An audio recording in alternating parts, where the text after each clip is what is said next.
We are live. Excellent. If people get that title, that means that they're probably in my age group. The title of this Vlogmas 7 is Don't They Know, I just lost it. Don't They Know We Are the World at All? That's the name of this video. And we'll talk about that in just a minute as people gather in here one by one. Don't they know we are the world at all? Vlogmas 2020, welcome. I'm glad you guys are here. There's already people coming in here. Hey, it works if you actually do a little bit of publicity beforehand to get people joining you. Hey, and I don't have the big black circles as bad tonight under my eyes as I did Sunday night. That's always good. Hey, this is Vlogmas 7. We're in Vlogmas season here on our channel. I want to welcome everybody here because we're going to be talking about some Christmas stuff and some fun stuff tonight. If you got the title, Don't They Know We Are the World at All? Let me know in the comments. Bryn G has finally made it to the beginning of a Nose for Life live stream. Welcome, Bryn G.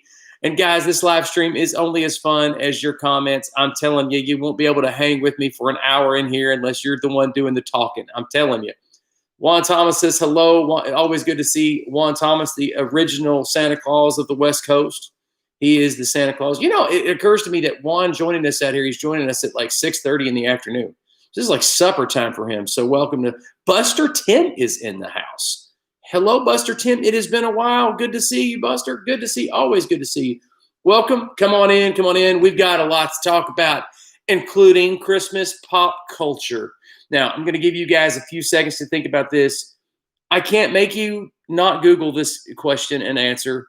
But in your memory, I want you to go back in time to the mid-1980s before mullets ruined the 80s. Before then, I want to take you to the mid-1980s, Michael Jackson, all of that time period. And I want you to think of the Christmas, well, excuse me, I want you to think of the song We Are the World, and I want you to think of the song Don't They Know It's Christmas Time at All. I want you to go back and think about those songs. We Are the World, Don't They Know It's Christmas, or Don't They Know. I can't remember the short name of that song. But I want you to go back and think of those songs. Which one came first? Don't Google it. Don't do it. Don't you do it. And which one came out at Christmas? Obviously, it was kind of a dumb question. Hello. That should make a blooper reel right there, a Vlogmas video. Which one came out at Christmas? No cheating.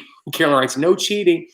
Yeah, because even when I was trying to prepare for this Vlogmas and like write down some like Christmas songs that I remember from childhood that were just kind of like, they didn't age well to me. They just didn't. One did, but one didn't.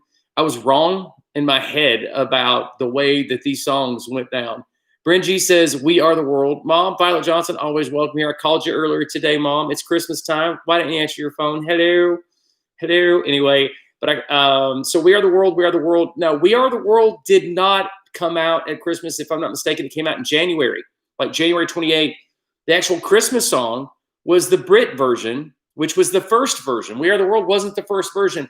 I always thought, don't they know it's Christmas time at all? Because this shows you how American I am, or American thinking I am, where I had the American version, or the We Are the World. I had that song as the starting song, and then the Brits did theirs. But it's just the opposite. We Are the World was actually motivated by the British version. Don't they know it's Christmas time at all? Yeah. So now you know. So now you know. I know you guys were sitting around wondering that all day, right? We're 3 minutes into the show, and I'm already hearing crickets here. America. That's right. It's Christmas time here in America. Don't you miss George W. Bush? He was great, man. He was great for America. And here's the reason why I bring it out. In 2020, all the celebrities got together at the beginning of the lockdowns. And, you got We Are the World, the positive song. You got a positive song. We are the world. We are the children. Yada, yada, yada. Okay? And it's about raising money for Africa. And you can say Africa just like you say America. It's Africa. Like George Bush on tour in Africa. You can do it. And you got, don't they know it's Christmas time at all? Talking about the kids of the world. It's great, positive imagery. Lots of positive thinking there. Positive, we're going to save the world stuff, whatever, okay? And then you kind of compare that to 2020 when the celebrities got together with their song to motivate everybody during the times of woe and want and sickness and disease and so on. And what is their song?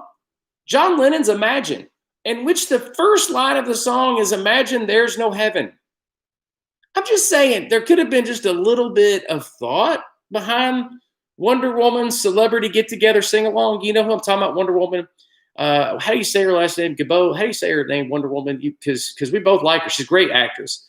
But still, you could have thought a little bit more about, the song that you're going to choose to unify everybody instead of the first lines of the songs being like, Imagine there's no heaven. I mean, we're going through a pandemic, and I think the last thing you want to tell people is there's no heaven. It's kind of a crazy idea. Pick something. Godot, thank you. Wonder Woman's her name. Her name is Wonder Woman. I still think like a kid with comic book heroes in my head. I'm telling you. It's just kind of crazy. You go from the 80s. I see you down there, Jessica Harris. I hope you're not saying that me forgetting Godot's name is not embarrassing. That would be embarrassing. Riley John says, we give celebrities way too much attention. I don't know. They're talented. They deserve a little bit of attention, a little bit of hype. What did I say? What did I say? Juan Thomas? Yeah. Well, it's Violet Johnson. We give way celebrities too much credit, she says. And I'm like, they're talented. We like to hear if they sing and all this act and stuff, but bad selection. She says no to the song. You ever think about it? It's like, why would you pick a song? Excuse me. Why would you pick a song that has the first lines of the song? I'm not putting John Lennon down. I'm just saying probably not the best imagery in 2020. I'm just saying. Kind of crazy. And that's how we start this little Vlogmas, this little podcast, if you will, this little live stream tonight is talking about just poorly placed ideas. When they got together in their committee to think about how are we going to talk, how are we going to motivate people in 2020 when this pandemic is killing millions and millions of people and so forth and so on. Let's sing a song about how there's no afterlife. Okay. All right. You go, Wonder Woman. Wonder Woman. If you watched Wonder Woman in the 80s or late 70s, I can't remember. It's late 70s, early 80s. I can't remember. Let me know here in the live chat. I'm telling you, man, superheroes were just different back then. Superheroes, man, the super women back then, they didn't break nails. They had super nails. They had super high heels. It's crazy, man. The lasso was made by Maybelline. Lasso provided by Maybelline. The other thing you figure out about Christmas as you get older, and by the way, if there's kids watching this, you need to go not watch this. It's not made for kids, because you'll understand why I'm saying that now, getting into this. It's just little facts that you find out about Christmas along the way, because we all know the real reason to celebrate Christmas, and that's the birth of Jesus Christ. It's the day we set aside to celebrate the birth of Jesus Christ. But it's all the additions, all the additional little things that we add. And Billy in Strong's Adventure, he's already singing along. We are the world, we are the children. That's right, Billy. Just keep singing your heart out, man. We're hearing you down here. We're hearing you in here. Anyway, the craziest thing about Christmas are the little add-ons, like Rudolph the Red-Nosed Reindeer. When I was a little kid, I thought Rudolph was an integral part of the Christmas story along with Santa Claus, and that you got the other reindeer, Donner, Cupid, Huey, Dewey, Louie, and the News, Elvis, whoever, just the other reindeers. But you had Rudolph was in there, and he was a part of the story, but he was like an extra part of the story. And that's not exactly how that went down at all. In fact, it wasn't Woolworth, but it was one of those type of companies that they needed something as a kind of a gimmick to get people in the store. And Rudolph ended up being just a little pamphlet, a little coloring book that they handed out to kids. I don't think it's Woolworth. It was another store. They handed these things out to kids to get them into the door, to get the parents into the door, just here's an extra reindeer you've never heard about. He's Rudolph, and here's his shtick, if you will. He's got a red nose, which we all know. If you've got a red nose, you need to make sure that you're not running a fever. You need to wear a mask. You need to keep 6 feet apart. I'm just saying, Rudolph may have been letting us know about 2020 way ahead of time. That's a different subject for a different video. We'll talk about it in Vlogmas 14 or something. I don't know. But seriously, Rudolph's got the red nose, obviously a pulmonary infection, probably bacterial in nature, but it would shine brightly, so brightly that he guided Santa's sleigh all over the world. Yeah, but it was a marketing stunt, and it worked. And then years later, you get the little animation claymation thing where I could sing every song on there if it wasn't protected by copyright. Who grew up with Rudolph? I mean, come on. Brent G says, what an imagination you have. She sounds like the big bad wolf. Brent G sounds like my Bill. What an imagination you have. Better just, oh, no. Was it no, Little Red Riding Hood. You would be the Little Red Riding Hood. Yeah, that's right. Riley John said, imagine there's no heaven easy, try no hell below above us. Oh, mom's doing the karaoke version in the chat room. She's like, I'm just going to sing along. Dear internet. So yeah, Rudolph, the red-nosed reindeer, not necessarily a part of the, original shtick behind the whole Christmas and an addendum to the real Christmas story. The whole Santa Claus or Sinterklaas if you're Dutch, which I found out that if you are Dutch, Sinterklaas, Santa Claus doesn't come from the North Pole. He comes from Spain. How did that happen? I don't understand. But Spain's fine. Don't get me wrong. Spain is great. I'm not making fun of Spain. I'm just saying, how did that come about? That's some interesting stuff right there. Speaking of Christmas tales, one of my favorite Christmas stories outside of the original is A Christmas Carol by Charles Dickens. There's some stuff in there that I'm not fond of, but you have to put Charles Dickens within the context of the time that he's writing. Of course, he's writing the 19th century. They weren't as sensitive as we are now, and in some ways that's good. But in some ways, you can tell in some of his writings that old Charlie boy was, well, he may not have had our same sensitivities of the day. Nevertheless, if you've never read A Christmas story, A Christmas Carol, I wouldn't recommend reading A Christmas Story because you'll put your eyes out. I wrote that on the fly. Can you tell? That was funny. I'm sorry. Took you a second, didn't it? Yeah, don't read A Christmas Story. Watch A Christmas Story. You'll put your eyes out. We've already having people leave the chat. Anyone with an IQ leaving the chat at this time. Seriously, if you've never read it, you need to read that. Charles Dickens does a fantastic job. He's very clever. And it's hysterical. The opening paragraph is hysterical. The opening paragraph. Juan Thomas says that Linda Carter was born in Arizona, Phoenix, Arizona, in 1951. That makes her my dad's age. And I'm just telling you, Linda Carter was a lovely, lovely lady back in the day. Wonder Woman. They had the coolest song too. The coolest track. I mean, it was like disco, sorta. It was like early 1980s, late 70s disco. And she had all that gold. It was all about some gold. Goldfinger. Oh, wait, copyright. Got to be careful. So here's the other thing is that in some countries, finding a spider or a spider's web on a Christmas tree is considered good luck. Did you know that, Carolyn? So if you bring home a live tree, if this is an artificial tree, it means you need to call an exterminator because your tree's been in your garage or your attic, and you pull that bad boy in from the garage and it's got spiders in it. You've got an infestation. You need to call the exterminator. But if you're chopping the tree down outside and you bring the tree in, I'm hoping you're chopping a tree down outside, because if you got trees growing in your house, not good at all. Very bad.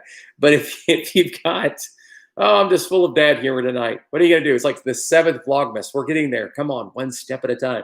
But yeah, you chop down a tree, you go out and you do the whole Griswold Christmas thing, and you bring your tree in and it's got spider webs in it. That's supposed to be good luck. And there was something in there about like the spider web is spinning like a blanket or something for baby Jesus. And I thought, I don't think that's how that story goes. By the way, a lot of Christmas facts are baloney. It's something I ran into, like the history of Christmas or 25 facts about Christmas. If you dig a little bit in some of those facts, they're just baloney. They're not true. So be careful with anything else, even on this channel. I mean, I'm always welcome people to call me out on anything that I get wrong. But you'll find when you do research, a lot of people will tell you that Christmas trees and whatnot, that they're pagan in their origin. It's like, nah, Christmas trees come from a variety of different cultures for a variety of different reasons. And they all sort of coalesced in the Middle Ages into European history, Eastern European history, Western European history, and they sort of coalesced and then morphed into what we have now as our modern Christmas tree tradition. But if you've ever been taught Christmas trees are just pagan, that's not entirely true at all. It's nonsense. It's bad history.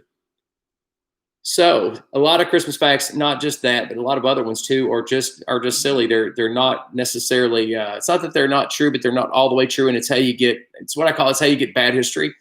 And if you ever notice on these 25 facts about whatever, like 25 facts about what's the biggest whale in the world, 25 facts or whatever, they copy and paste from somebody else's 25 facts. And before you know it, you've got like 25 websites all spewing out the same false facts as another 25 websites. And it's absolutely ridiculous.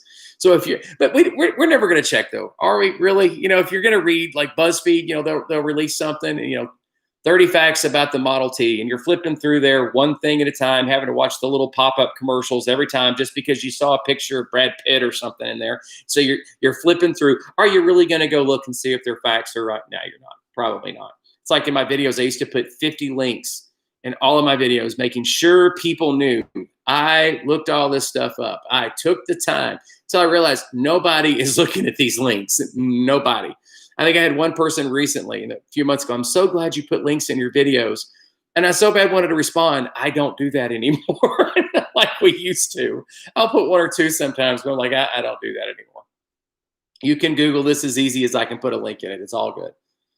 Somebody mentioned this in the comments the other night, and it was hysterical because it's so true, is that Coca-Cola played a huge role in our modern interpretation of Santa Claus. Coca-Cola made Saint Nick fat. Saint Nicholas, Santa Claus, he wasn't always fat. He used to be skinny. He used to keep fit. He had a membership at the local gym. Mrs. Claus, she was doing gluten-free, low-fat. The elves weren't eating sugar all the time. And then you know what happened? I'll tell you what happened. He hit that midlife crisis, started just not caring anymore. He bought a new sleigh. It's like a convertible. He started wearing gold chains all the time, flamboyant red suits, and eating all the time. I'm just saying, we need to keep Santa in our prayers. I don't know that story derailed quickly. Alligators, I'm trying to go through here. Down here in Louisiana, Santa comes from the swamp and his boat is pulled by alligators. That is fitting for Louisiana. Been there. That is very fitting. Bryn says alligators, not Gator McCluskey. Excellent. Jessica Harris says Christmas trees started because people wanted to be reminded of the spring and the cold winter times.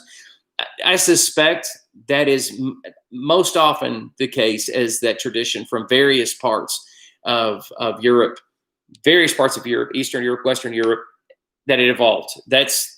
I think that's as good as a guess, if any. Here's the thing, Jessica, is that we can't go back in time and interview people. And very few people in the 13th century really cared to write down why they were doing what they were doing, or the 10th century. You had a few monks here and there that would write down some things, but most people were illiterate. They weren't thinking, I'm going to leave a nice journal for historical purposes. They were too busy trying to eat, or maybe put some greenery around their hay hut, to spruce up the place. But yeah, that's what most people suspect. We know that we get traditions like the hanging of the greens and things like that from those traditions that go all the way back, probably to the Roman Empire before. People are always decorating their house with plants or crazy looking Santa Claus or trees behind me. Oh, there Jessica says again, they started with wreaths and it progressed to Christmas trees. In some cases, but all the way back in the Roman Empire, they were using trees of different kinds to hang ornaments on, and they were using that as they used to call them pageant plays that talked about Christ, all the way back to the Roman Empire, just a few hundred years after the ascension of Christ. So you had some Christmas tree traditions from this part of the empire, some Christmas tree traditions from here, and again, they just kind of coalesced.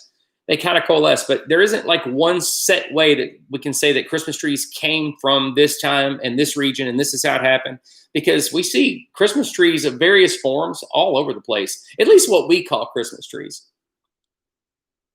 Thanks for the history class, Jessica Harris. Jessica's a smart kid, Juan. She is absolutely brilliant.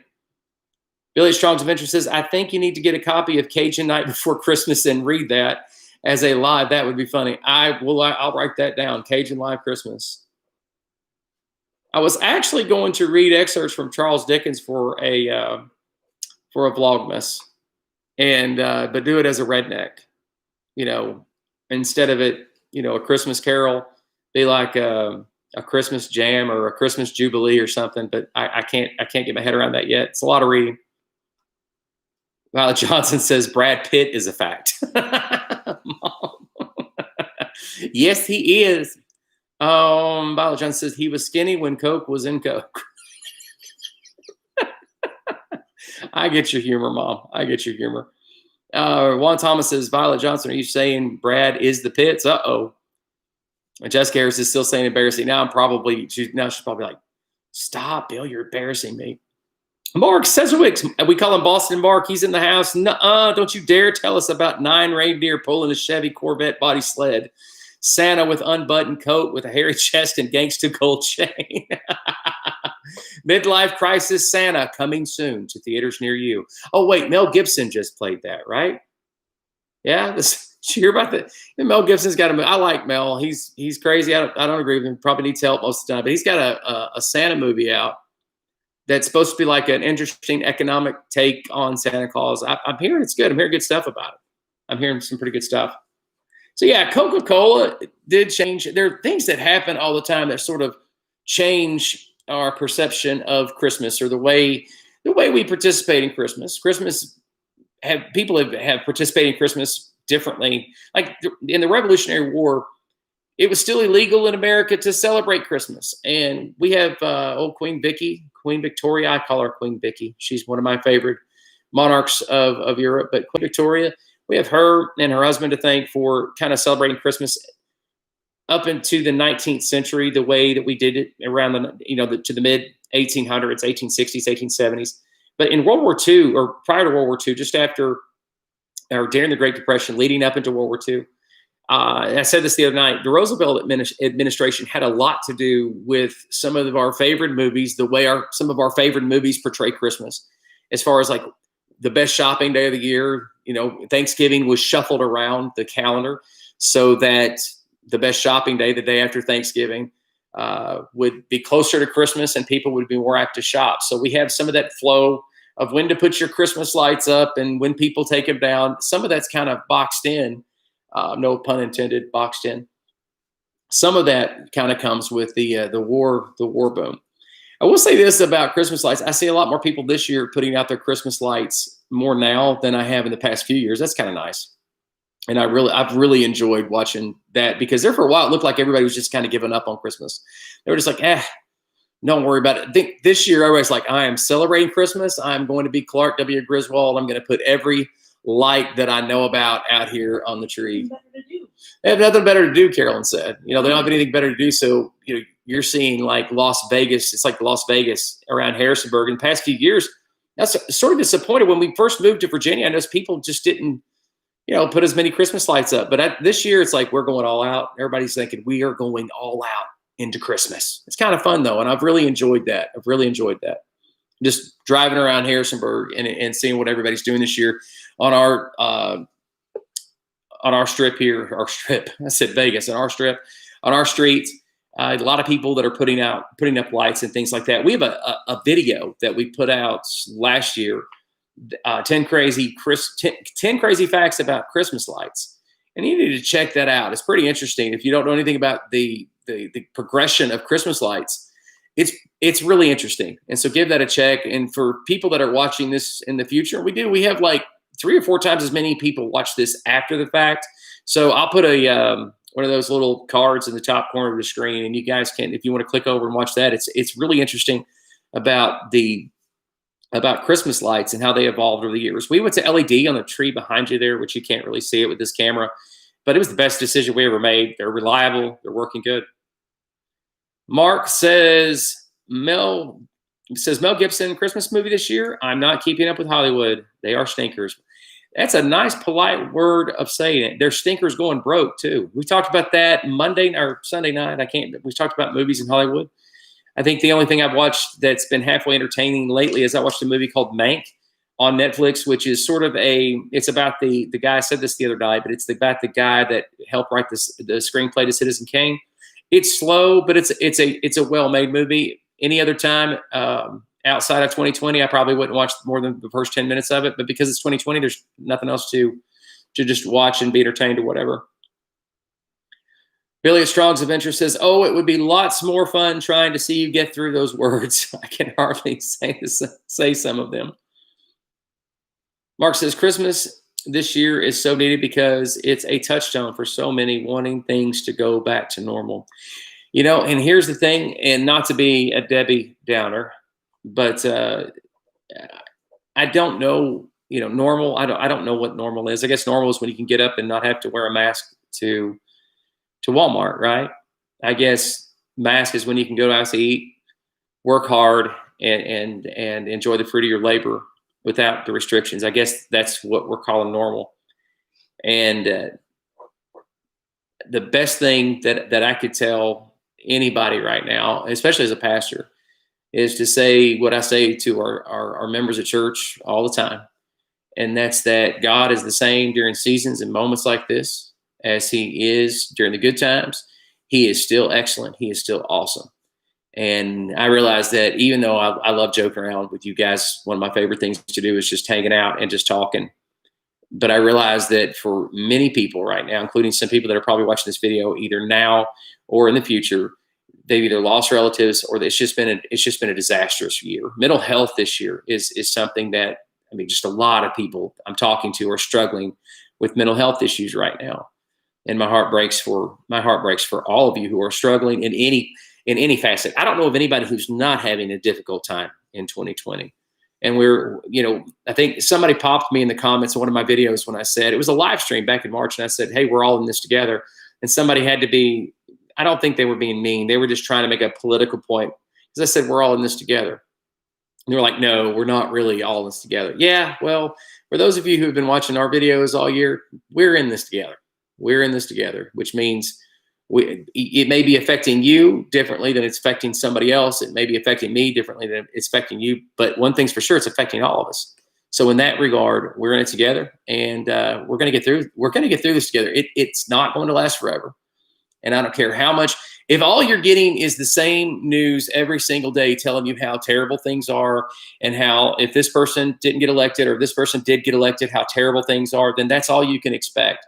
So what I would challenge you to do is, instead of watching the news for a while, watch Christmas movies and just sit back and smile, laugh, put something in that makes you laugh and get away from the bad news. When Carol and I went out to Colorado for my daughter's wedding, for Anna's wedding, when we went out there, I didn't watch the news the whole time we were out there. We didn't have time. It was a very busy week, very stressful, emotional week. And we just didn't have time to watch the news, but it was the best thing that could possibly happen to me, is just a week away from any news sources. And that was great.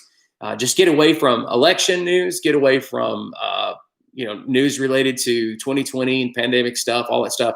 Get just as far away from that as possible. And I came back, and then you jump on Facebook, having been away from news for a week, and you realize how toxic Facebook is, just people talking, and they don't even mean anything by it. These are your friends and family. So I'm not saying anything ugly to them. You can just hear the constant, poison that just circulates around over and over again, the negativity over and over again. So if nothing else, man, take the next few weeks, whether you're working, whether you're on work, whether you're off work, and man, turn the news off. You do not have to be informed all the time. You don't. You can take some time off. It's not going to kill you. Looking through, catching up on the comments here. Billy says, I stopped watching the news in March and Facebook in January. Good for you, Billy. Good for you. I don't know how much it helps right now. We've been in such gridlock in our government. We're in such a divisive time. I don't see how it does me personally any good to watch every single thing that's happening from one day to the next. It doesn't do me any good. I don't feel empowered. Now let's get back to Christmas. So when we started out Vlogmas, I had these Christmas cakes. And I told you about the Christmas trees and how they made, the same company, Little Debbie, they had these little Christmas trees. I don't know if I have the box out here or not. I think I might have thrown it away. But they're jumbo Christmas tree cakes. And it's insane. I talked about that during the first Vlogmas, how these big, giant, jumbo Christmas tree cakes. It was just ridiculous. They're huge and fattening and terrible. Well, if you like to get they taste good. They're not terrible tasting. But if you like to get your sugary rush on, you need to watch another video that I'm going to put a card in here. It's called Christmas Sugar Rush. I made this last year at Hershey's, Pennsylvania. And the reason why I'm bringing it up yet again is I cannot figure out why I can't get over 100 views on this video. I can't figure it out. I've pushed this video for a long time. I can't sell it. It's like selling tickets to to a Detroit Lions football game. Sorry, I'm a Detroit Lions fan and a Titans fan, so I'm actually allowed to make fun of the Lions. But it's like, I can't get rid of this video. I can't get people to watch this video. And it's a tight video. It's a good video. But it's about Hershey, the chocolate factory there. It's really cool. It's tight. It's a lot of fun. Check it out, especially if you've ever wanted to visit Hershey, Pennsylvania before. It's really interesting. Billy says, yes, let's get back to Christmas. Let's do that. Mark Sedgwick says, yes, I just got away from politics and watched about horseshoe crabs contributing to human health and a quarter-mile track racing. Hey, Mark, you got to watch something. Horseshoe crabs contributing to human health? Like in a positive way, I'm assuming? Who would have thought horseshoe crabs would be good for you? Loaded with antioxidants. Huge, fattening, but oh so delicious. Yeah, I'm sure you're talking about the Little Debbie cakes, but listen, huge fat crabs and lobster, oh so delicious as well. Mark says, Gwen, and my wedding cake was Drake's Funny Bones. Outstanding. So another thing that comes around Christmas time for a family tradition of ours going back, we don't get to do this anymore because I haven't been able to visit my family in Michigan, but is making boiled custard, Southern boiled custard. Now listen, Mark from Boston, and those of you from the Midwest, Northeast, Southwest, and anywhere but the Southeast, boiled custard, Southern boiled custard is a delicacy. It is unbelievable and very much different than eggnog. So different that I had to look up how it's different because I've always wondered that myself. I love eggnog. Can't drink a lot of it because you get sick, but there's the most basic difference between boiled custard and eggnog. Both are made with milk, half and half, or cream, egg, sugar, and usually a little vanilla.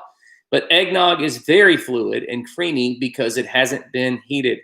Custard becomes thicker as it is heated, and then as the eggs slowly cook. The bottom line is it's the process of making boiled custard makes it extremely thick. I mean, like you drink a glass this big and you put on 18 pounds. It's extremely thick. It's not as sweet as eggnog. It's not as sweet. Elizabeth Scholl says that's very British custard. I mean, it is. It is. Southern, down in Dixie, the southeast part of the country, probably even our accents have more in common with the way Chaucer would have spoken in Canterbury Tales than we do probably the rest of the country. At least that's what my sociology of Appalachian professor told me back in the 90s. But which that doesn't necessarily mean it's true. I'm saying that's what they taught us. In other words, there's a lot of connections there with recipes and things like that from Southern Virginia on down into Dixie. When you get into the bottom part of Tennessee, down in Alabama, Mississippi, Georgia, that area, you get into Billy's at Strong Adventures, which is a great plug for Billy's channel, by the way, Elizabeth, and I'll get to that in just a second. But you get this huge Cajun influence as well. So the cuisine in the Deep South is always the pride of Dixie. And I've got to mention this because Elizabeth was talking about how that's very British. I'll tell you something, a great channel to watch for some amazing cooking is Strong Adventure. You see him there in the chat. Billy's channel is one of the best cooking channels on YouTube. I don't think there's not too many better ones. It's probably one of the best ones. So you definitely want to check that out. That goes to everybody on here. You need to check that out. Now here's the warning. You'll starve to death while you're watching the channel. I'm serious. You'll starve to death. You watch them cooking, you'll be like, oh, that looks good. Oh, that looks good. I've seen them do things in a Dutch oven that should be illegal. Cooking things, that is. Cooking food, that is. Cooking food in a Dutch oven. That's it. I'm using hyperbole there. I'm exaggerating there. Major exaggeration. Oh, it's my pleasure, and I mean every word of it. It's a great channel. It's one of the better channels. They're very personable. They'll talk to you. They'll interact with you in the comments. It's a delightful channel and something that you need to check out, especially during the holidays. During the holidays when you want to get your cooking on, go find that Dutch oven. Go find that. My buddy Ian, he's Cajun, and they don't call it a Dutch oven. They call it a black pot. And that's Billy. You're from Louisiana, so maybe you can articulate that better. But he was all Cajun. I mean, they were 100% Cajun. And he said, we don't call it a Dutch oven. We call it an pot. Matter of fact, he called me a few days ago. I need to call him back and just talk to him. But Vaughn Thomas is saying Billy's show is good. Yes, it is very, very good. I'm looking at the back of the Christmas tree, and you ever look at your Christmas tree a certain way, and you're like, is that a light out, or is that an ornament? I'm hoping that that's an ornament. I'm really hoping that that's an ornament back there. What are your favorite Christmas movies? What are your favorite Christmas songs? What are your favorite Christmas traditions? And I'll tell you something Carol and I have discovered since the kids left. We are rediscovering ourselves and who we are during the Christmas season. Because some years, it's like last year, all the kids were up here. This year, it's just us. It's just us. And what are we doing for Christmas? Resting. She said resting. There you go. That means, who knows what that means? We could end up in Florida. I don't know. Mark says, Bill's food gets my primary physician all in a flutter. Mark, your blood pressure. All in a flutter.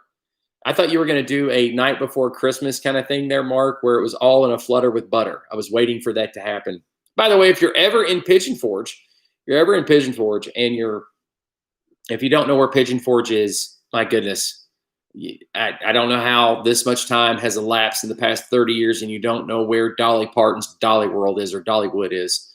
Anyway, it's right there at the edge of the Smoky Mountains. Paula Deen has a restaurant there. Make you lap your brains out, as my papa used to say. I don't know what that means. I guess you're licking your brains out. Lapping your brains. Anyway, but that's what he used to say. One of the best restaurants in the world for Southern cuisine. It is absolutely out of this world. And they have some of the best desserts too. Their fried chicken is just out of this world. Most of the time when you go to a restaurant like that, it's not that good. It is at Paula Deen's. It's that good. It is as advertised. Jessica Harris says, we always read the night before Christmas and Luke 2 on Christmas Eve. Well, there's not a better tradition. That's a great tradition. That's a great tradition. That is a wonderful tradition. A lot of families do that. Like on Christmas Eve, they get together. They read the night before Christmas and Luke 2. Just don't ever make the mistake and read the Nightmare Before Christmas. Bad idea. Bad idea. You won't get the kids to sleep easily that way. Not good. Anybody ever seen The Nightmare Before Christmas? People make fun of me because I love that movie. It's a Tim Burton classic. It's awesome. Anybody watch The Nightmare Before Christmas? My wife hates that movie.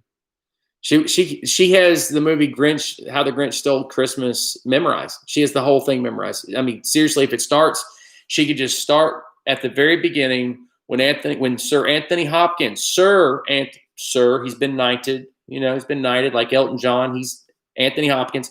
He starts the narration. Carolyn could start right there and say every single bit of the whole Grinch before, How the Grinch Stole Christmas. But she doesn't appreciate The Nightmare Before Christmas. And to me, it's like the same kind of thing. You say it's my favorite, Jessica. Are you referring to the Grinch or? A tradition, probably. When you say it's my favorite, are you referring? Elizabeth Scholl says, I ate at Paula Deen's place in Savannah. I recommend Savannah if you all want a place to explore. Carol and I went to Savannah. Actually, Mom took us there. AKA Violet Johnson, somewhere here in the chat room. Mom always drops by in the chat room. I'm always tickled to death to see her here. But she took us to Jekyll back. We have a video about it because I made a video about the Federal Reserve. It's a lot of fun if you ever check out that video. But that was back in, I want to say 2017. We went back on the way there or on the way back, Carolyn. I can't remember. We stopped in Savannah and just drove around. And my dad's a huge fan of Savannah. He likes all those haunted places. I'm not into all that, but he loves Savannah a whole lot. So great recommendation. Dennis Jackson says, hey, Bill, I finally caught up with you and everyone else. How is everyone tonight, Dennis? I'm doing great. And everyone else, say hello to Dennis. Carolyn's doing well. Welcome, welcome, welcome. And what does it say? Fob Watchful. Hello, just join in. Welcome, Fob Watchful.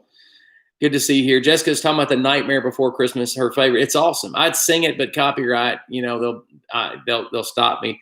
If PewDiePie is going to get in trouble for literally with a flute playing a very bad version of Celine Dion Titanic song, then I'm sure me trying to sing the one of the main songs there from The Nightmare Before Christmas would probably get me flagged or demonetized.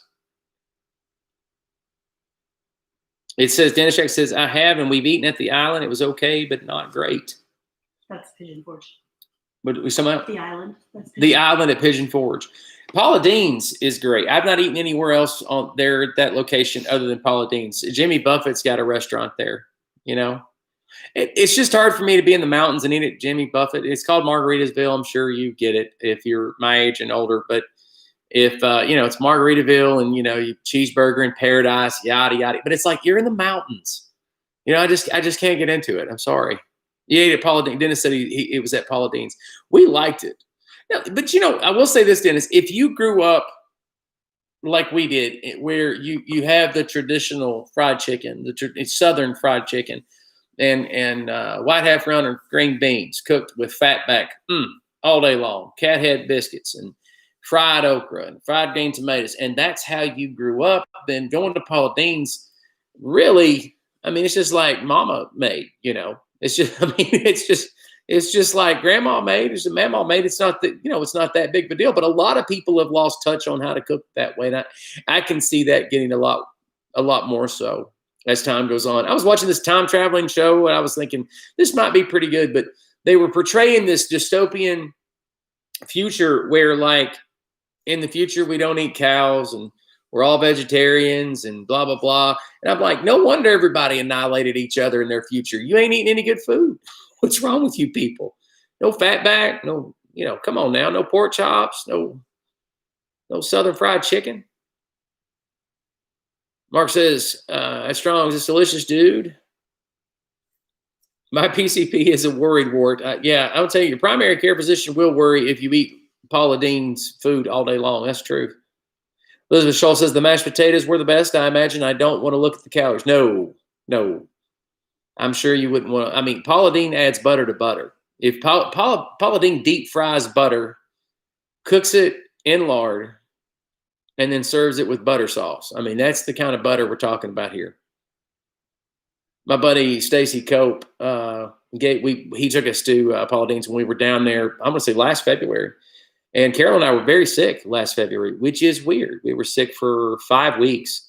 We made a video about the Foothills Parkway while we were down there, and that it's still not completed yet. But we made a video on the Foothills Parkway, and I was as sick as I think I've ever been in the past several years. And it was less than 3 weeks later, they shut everything down due to the pandemic. And Carol and I to this day have been like, not conspiracy nuts or anything, just going, did we have it, you know, it then, and we just were the first ones and nobody knew what it was. We've wanted that for a long time. We had several people in our church got sick all at the same time. We got sick all at the same time, and it was the sickest I'd been in a very, very long time. I think I want to say we were sick almost 5 weeks. I mean, from start to finish, you know, you had your middle part where it was awful, and then you know, it gradually gets better, but I didn't lose my taste buds or anything like that. Mom says, just like your mama never made. Ah, quit it, Mom. You cooked. You were a great cook. Great cook. Woo flu, Bill. Woo flu. Woo flu. It's too hard to say. Woo flu. You know what? Here's the thing. I look back at 2019, the end of 2019. End of 2019 was rough for Carol and myself, just stress and things going on. And would have never imagined 2020 being like this. You know, would have never imagined it. It's crazy. I went back to watch our old Vlogmas because Jessica Harris had said that she had watched our old Vlogmas video. I was like, why? You know, why would she watch that? But I went back just to see. I was like, okay, what did I make last year during Vlogmas? And so I'm going through there, and okay, that was cute. This is cute. You know, whatever. This is terrible. This is terrible. What was I thinking? But I remember doing just a year in review and just thinking, wow, 2019 seems so pleasant compared to 2020. 2020 has been rough. It's definitely it's definitely changed sort of the way that you finish out a year when it comes to making videos and planning videos. It's like we take our planner and just throw it out because you don't really know. Jessica's like, because they were funny. Flo Watchful. I hope I'm saying that right. Flo Watchful says, spoiler alert, Soylent Green is, I hear you. Juan Thomas says 2 eggs over easy.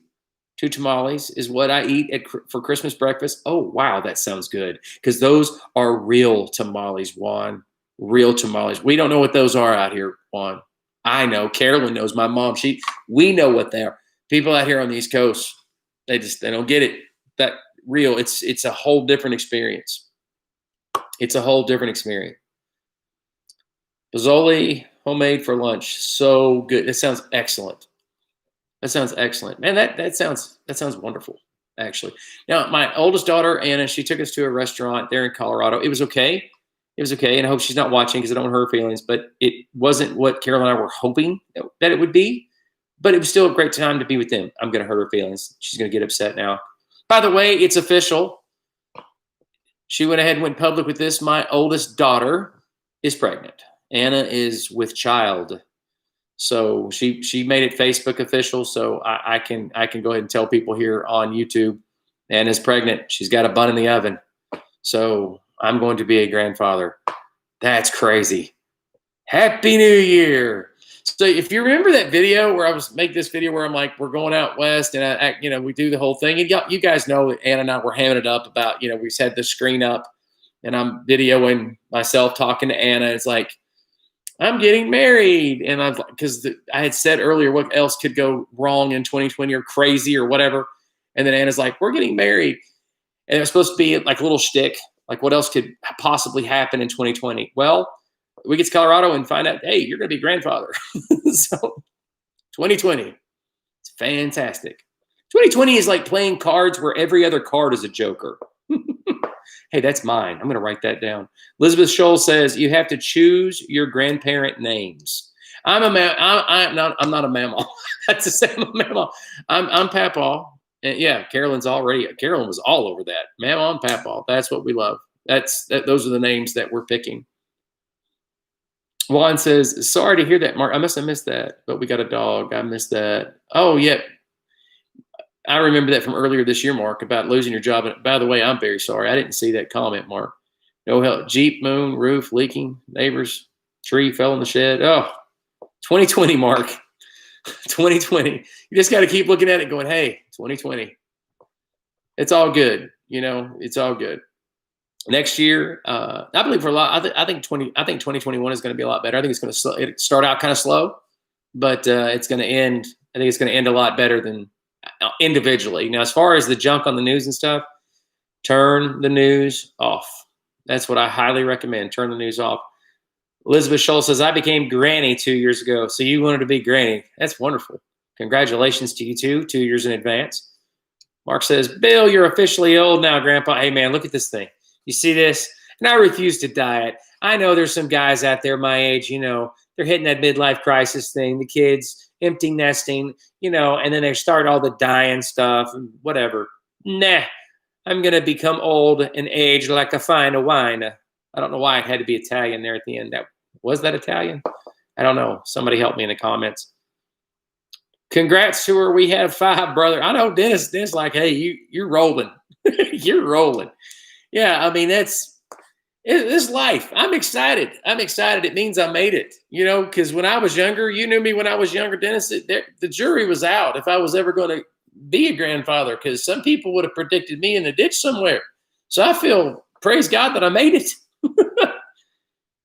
Mark says, I chose Bumpa for Hope's name for me. By the way, Hope is doing great. I was going to ask, but I was trying to be considerate.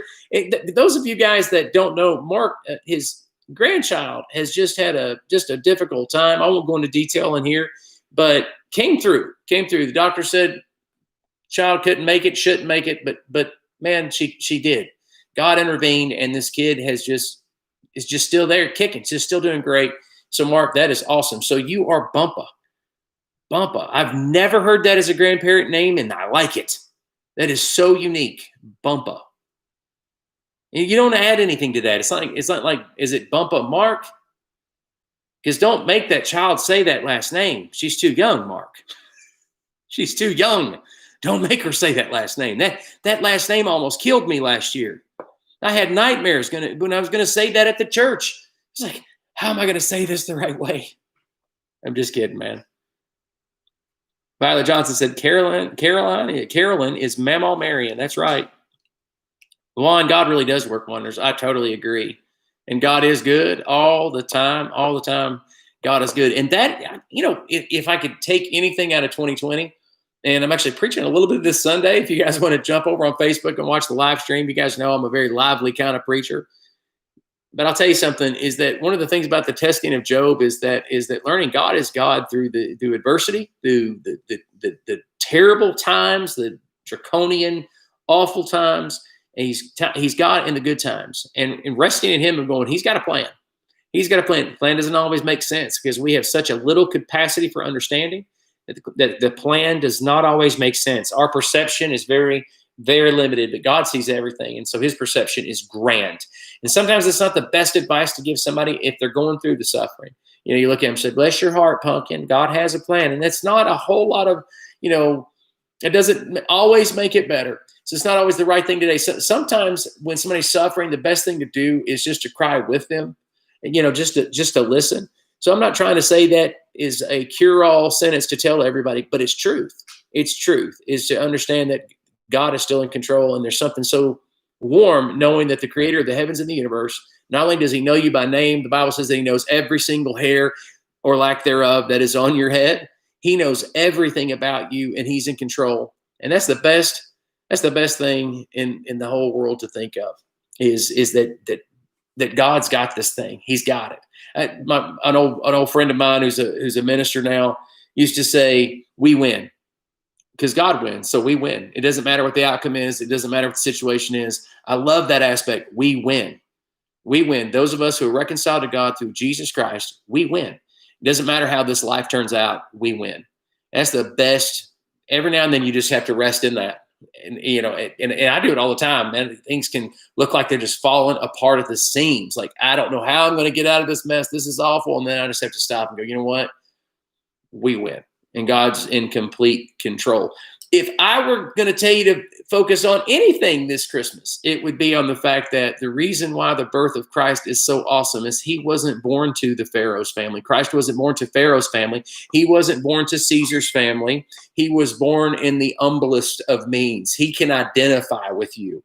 He knows what you're going through. As bad as it is, or as great as it is, it doesn't matter. He understands exactly what you're going through. That's the best part about Christmas, is understanding he really is the light of the world. That's good stuff.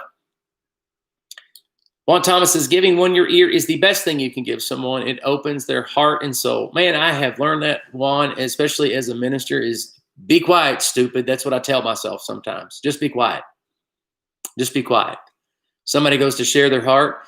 I imagine, because obviously I like to talk. We've been at 52 minutes here, and all I can do is read your comments, and I haven't stopped talking, thinking about that. Obviously, I like to talk.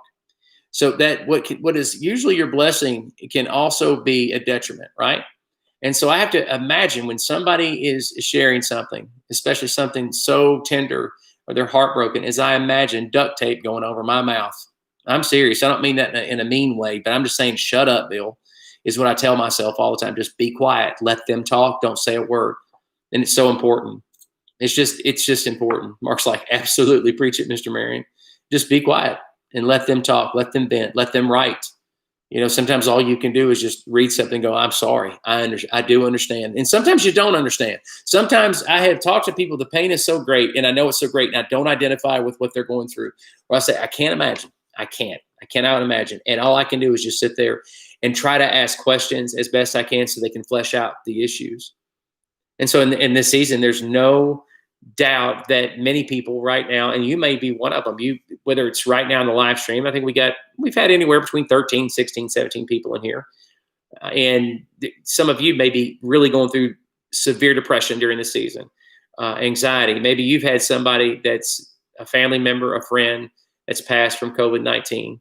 And naturally, it goes without saying, everybody in here would say the same thing. We're sorry. We're very sorry for your loss. And we're not flippant one bit about your loss.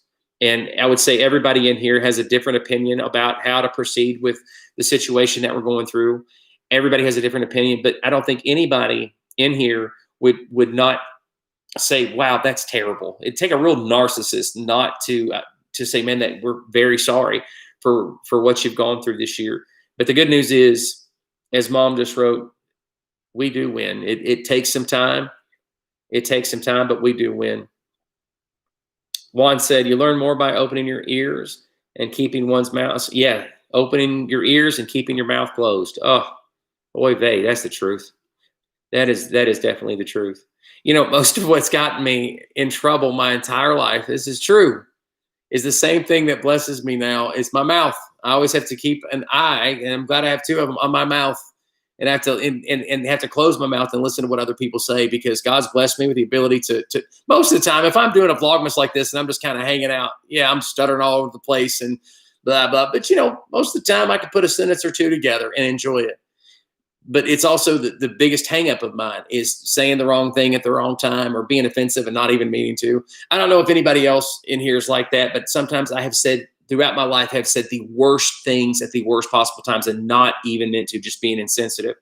And so I've learned, just as Juan was saying, is just to try to keep my mouth closed as often as possible when talking to people about their hard times and things that they're going through, and not being so quick to talk about my hard times all the time, you know. Speaking of which, I want to thank all of you guys for being here. This is so fun to do this, and it is such a trip. I hope you guys are enjoying this. I keep thinking every time, I think, are they getting tired of this? Do I need to do something else? And then we'll have another one. I think Sunday night was probably our weakest one. Sunday night was a struggle. Sunday night is probably not our best night to do live. I've learned that. This is the best way for me to do live is with our webcam, because when I schedule these things for some reason and use the tool that you can get with YouTube software, for some reason, it doesn't want to carry the stream. And I don't know why. We've had issues before, and that used to be a big deal with latency and things like that. But for some reason, the webcam works better. I just can't schedule it when it's on a webcam. That's the only problem. So I might do some digging and see what else that I can do to try to schedule these more even after Vlogmas, because it seems like, excuse me, it seems like we've got a great community who enjoys talking, enjoys chatting together. So we want to keep this going and keep it going often. It's a lot better too. And as Juan mentioned, I think it was Sunday night as well, is to do a regular video that I produce and create all that stuff, and then come back in a couple of days later, especially if it's scheduled, and talk about it amongst other things. And you know how our videos work. They always devolve into Bigfoot and aliens. I've said that every night. Every video we have usually devolves into that. But anyway, I want you guys to be blessed, and make sure you hit the like button on the way out. And I will see you tomorrow night. Later, guys. And goodbye.